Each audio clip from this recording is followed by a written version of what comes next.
क्या शव्वाल में उम्रा करने से हज फ़र्ज हो जाता है या इसका क्या हुक्म है? चुनांचे अगर कोई शख्स ऐसा कोई शख्स जिस पर हज फ़र्ज नहीं था पहले से, वो रमज़ान में उम्रा करने के लिए गया, फिर ईद के बाद शव्वाल के महीने में उसने मक्का मुअज़्ज़मा जाकर उम्रा कर लिया, तो क्या इस पर हज फ़र्ज हो जाएगा? तो इस बारे में ये तफसील यहाँ फ़ुक़हा नक़ल करते हैं कि अगर उसके पास हज के अय्याम तक, जो हज के अय्याम शव्वाल, ज़िक़ादा, ज़िलहिज की 10 तारीख़ तक होता है, 13 तारीख़ तक जो अहकाम को अदा किया जाता है, आमाल किए जाते हैं, तो अगर हज के अय्याम तक क़याम के मसारिफ़ असबाब मुहैया है, सब ज़रूरत की चीज़ें उसके पास मुहैया है, तो ऐसी सूरत में उस शख्स पर हज करना अब फ़र्ज़ हो जाएगा। और आज के दौर में ये कह लीजिए वीज़ा वगैरह की सहूलत, रहना सहना, बहुत सारी जो चीज़ें होती है, तब इस सूरत में हज फ़र्ज़ होगा। और अगर इतने मसारिफ़ नहीं है तो फिर उस पर हज की फ़र्जियत का हुक्म नहीं होगा।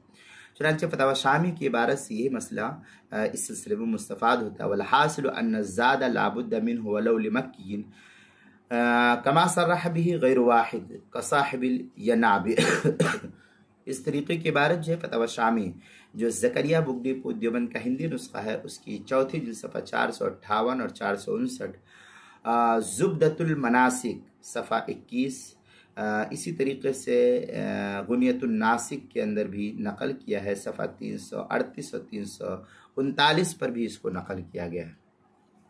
अहसन फतावा के अंदर है कि अगर हज तक रुकने के उसके पास मसारिफ़ है, लेकिन हुकूमत की तरफ से इजाज़त न होने की बिना पर रुकना मुश्किल है, जैसे आजकल होता है वीज़ा वगैरह, वीज़ा नहीं है तो आप रुक नहीं सकते, ठहर नहीं सकते हैं, तो ऐसी सूरत में बाद मुफ्तियान किराम ने हज की फ़र्जियत का कौल किया है, लेकिन ये ठीक नहीं है। ज़रा ये देखिए, ये तफसील जो है अहसनुल फतावा की चौथी जिल्द सफ़ा 529 पर नकल किया है। और जो शख्स अपना हज